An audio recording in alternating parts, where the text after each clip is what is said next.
Bonjour et bienvenue pour cette deuxième vidéo du chapitre sur l'étude des fonctions polynômes. Dans cette vidéo, nous allons voir le grand 2, signe de la dérivée et sens de variation de la fonction. Donc le rapport entre le signe de la dérivée et le sens de variation de la fonction f. Avec tout de suite le théorème fondamental que voici. Si f' de x est positive sur un intervalle, alors f est croissante sur cet intervalle, et si f' de x est négative sur un intervalle, alors f est décroissante sur cet intervalle.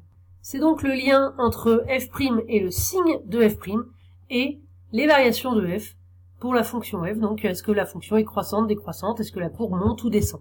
Nous allons voir maintenant plusieurs applications de ce théorème. Donc je vous rappelle, le théorème il dit que si on connaît le signe de f', on peut trouver les variations de f. Donc là on en déduit que la première ligne, enfin la deuxième ligne en fait, mais la première ligne à compléter c'est signe de f', et la dernière c'est variation de f.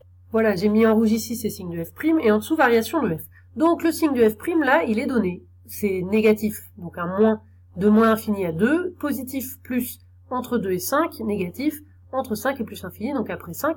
Et puis là, c'est un 0 en 2 et un 0 en 5.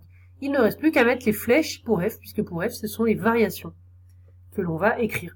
Donc quand on a un signe moins, eh bien la fonction f est décroissante, donc une flèche qui descend. Un signe plus, la fonction f est croissante, un signe moins, la fonction f est décroissante. Voilà donc les flèches qui correspondent, un signe moins, la flèche qui descend, un signe plus, la flèche qui monte, et un signe moins, la flèche qui descend. Ainsi, on voit bien les variations de f entre moins l'infini et plus l'infini.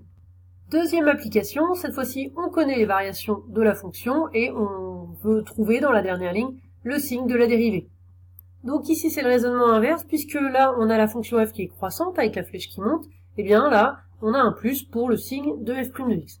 La flèche descend, c'est un moins, la flèche monte, c'est un plus, la flèche descend, c'est un moins. Et entre les plus et les moins, on a des zéros, ce sont les endroits où la fonction change de sens de variation.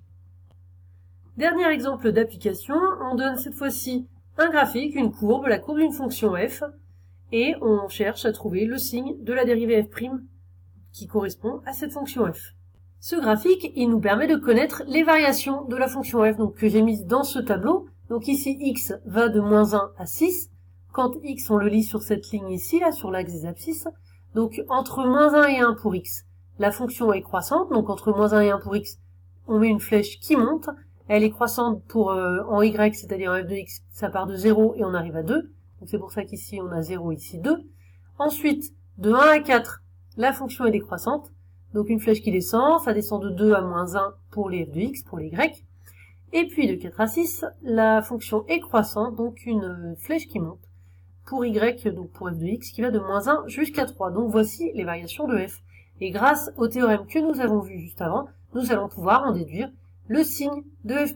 Quand la fonction est croissante, la dérivée f' est positive, c'est un plus, c'est décroissante.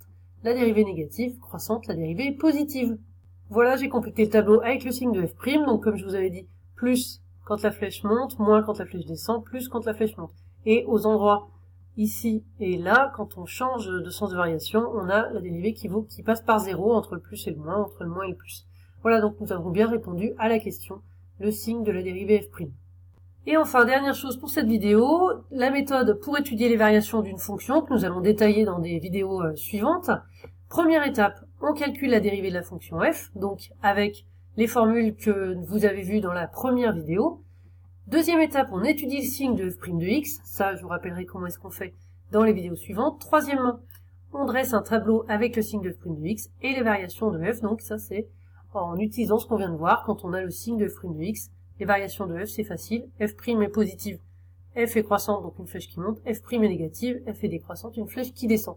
Et puis on écrit les images que l'on peut calculer aux extrémas locaux, c'est-à-dire comme dans le tableau que nous avons vu avant, les images. Je reprends le tableau, par exemple ici pour moins 1 l'image c'est 0, pour 1 l'image c'est 2, pour 4 l'image c'est moins 1, pour 6 l'image c'est 3.